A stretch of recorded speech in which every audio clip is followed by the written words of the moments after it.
Hi friends, இன்றைக்கி நம்ம என்ன செய்ய போகிறோம்னா வெண்பொங்கல் தான் செய்ய போகிறோம். அதுக்கு நம்ம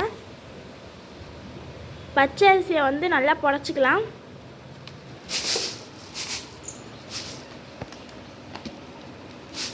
இது ரேஷன் அரிசி தான். இது சுத்தமாக தான் இருக்குது. இருந்தாலும் நம்ம தூசியெல்லாம் இருக்குல்ல, அதனால என்ன பண்ணுறோம், நம்ம முறம், இது கிராமத்தில் முறம்னு சொல்லுவாங்க. இதில் போட்டு தட்டினா தூசி கல் இதெல்லாம் எடுக்கலாம். ஆனால் நம்ம கடையில் வாங்குறது க்ளீனாக தான் இருக்கும். நம்ம அப்படியே தான் நகரத்தில் உள்ளவங்கெல்லாம் போடுவாங்க. இருந்தாலும் நம்ம இதை புடைச்சி இதில் உள்ள கல் மண் எல்லாத்தையும் எடுக்கிறது ரொம்ப சுத்தம், வயிற்றுக்கு சுத்தம். இங்கே பாருங்கள், நான் புடைக்கிற பாருங்க.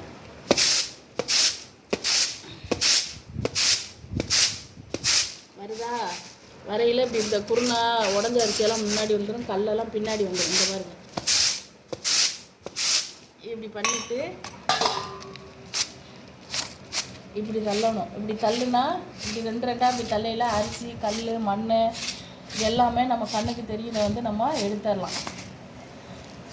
இது எங்கள் ஊரில் கொடுத்தா ரேஷன் அரிசி தாங்க. நாங்கள் ரேஷன் அரிசி தாங்க பயன்படுத்துவோம். சுத்தமாக தான் இருக்கும்.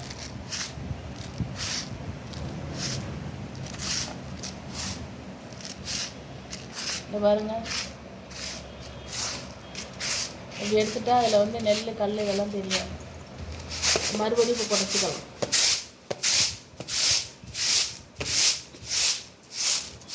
இது யாராருக்கு பார்த்துருக்கீங்க, யாராருக்கு தெரியும்னு சொல்லி கமெண்ட் பண்ணுங்கள். இப்போ இதில் நம்ம வெண்பொங்கல் செய்கிறதுக்கு இந்த கப்பில் ஒரு கப்பு எடுத்துக்குவோம். எங்கள் வீட்டில் நாங்கள் 3 பேர் சாப்பிட்றதுனால நான் 2 கப்பு எடுத்துக்கிறேன். இதில் தண்ணி வச்சுக்கிறேன். தண்ணியில் 1 கப்பு போட்டுக்கிறேன். இன்னொரு கப்பு கூட வந்துக்கிறேன்.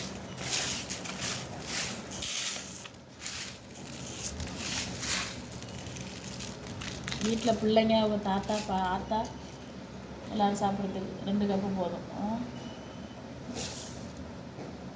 இப்போ இதில் 1/4 கப்பு அளவுக்கு பாசிப்பருப்பு எடுத்துக்கிறேன். பாசிப்பருப்பு ஏற்கனவே புடச்சி வச்சுருக்கேன், நல்லா போட்டுக்கிறேன். இதை கொஞ்சம் 2 நிமிஷம் ஊறட்டும்.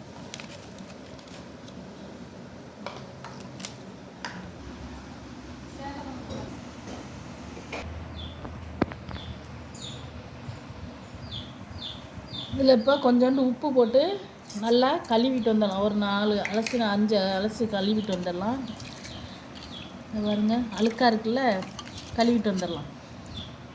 நம்ம நல்லா அரிசியை கழுவிட்டு வந்தாச்சு.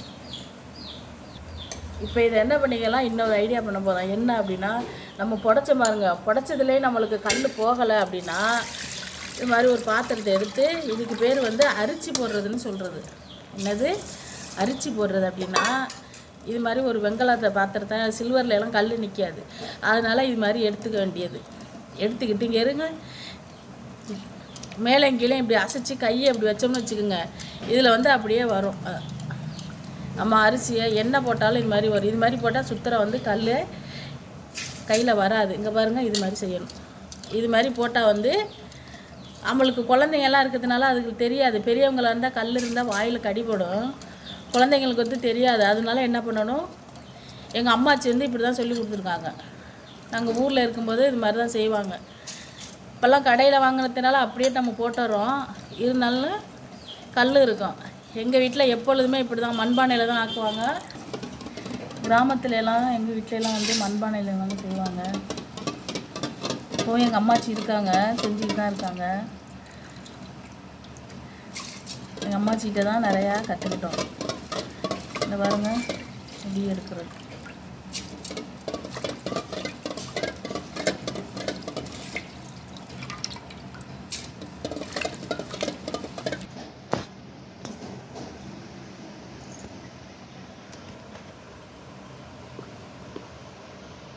ஒரு ஸ்பூனு ஜீரகம், 1 ஸ்பூனு மிளகு, தேவையான அளவுக்கு உப்பு,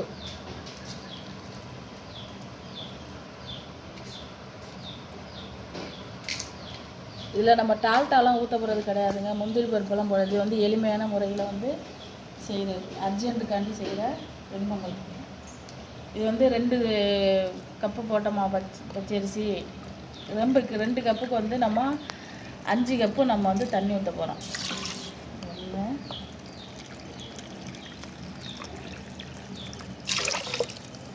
2 3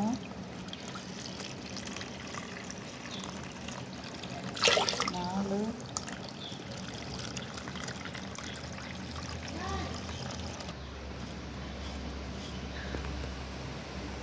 அவ்வளோதான்.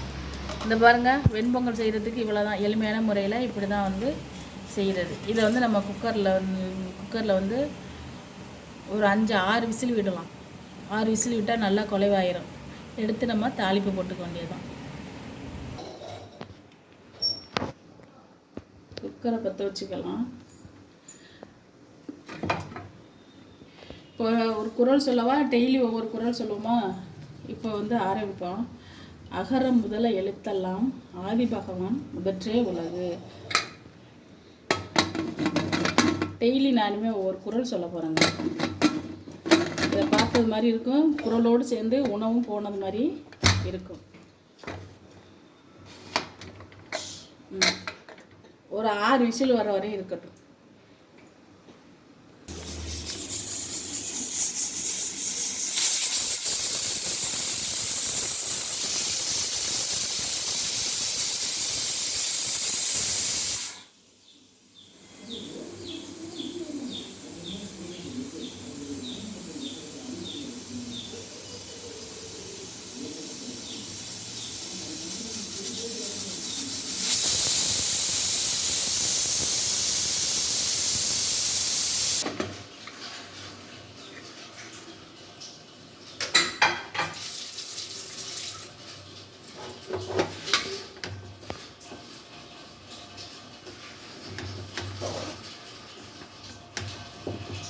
அவ்வளோதான், வெந்துருச்சு. இதை கொஞ்சம் மலிச்சு விட்டுக்கலாம்.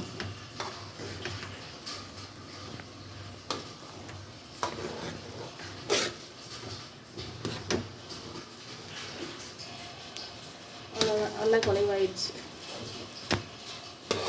வெண்பொங்கல் வந்து நல்லா குலைவாக எடுத்து சாப்பிட்றது தான் நல்லாயிருக்கும். கொஞ்சம் விதையாக இருந்தாலும் நல்லா இருக்காது. அதனால் குலைவாக வேகாட்டி நன்மை பண்ணிக்கலாம். அது மாதிரி கரண்டியோ மத்தோ வச்சு வச்சுக்கலாம். இது வந்து கரண்டி வச்சு வச்சுக்கலாம். இது வந்து பருப்பு கடையிற மத்து, இதை வச்சு மதிச்சிக்கலாம். நான் இப்போ வந்து கரண்டி வச்சு தான் மதிச்சுக்கிறேன். அவ்வளோதான். இப்போ இதுக்கு வந்து தாளிப்பு போட்டுக்கலாம்.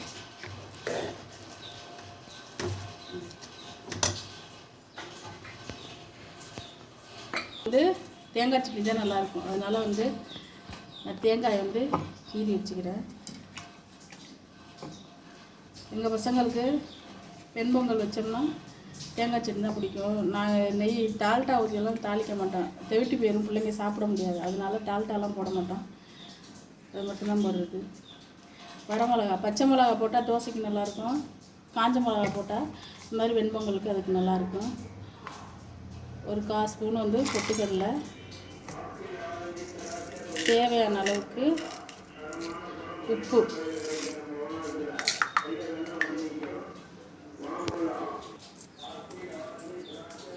இதில் 2 பல்லு பூண்டு போட்டுக்கலாம்.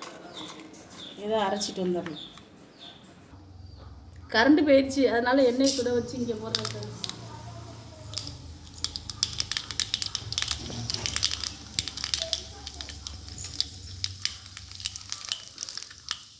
வெங்காயம் போட்டுக்கலாம்.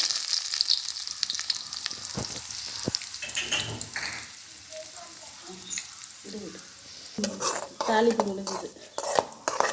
இந்த இனிமேல் கிண்டி விட்டுக்க வேண்டியது.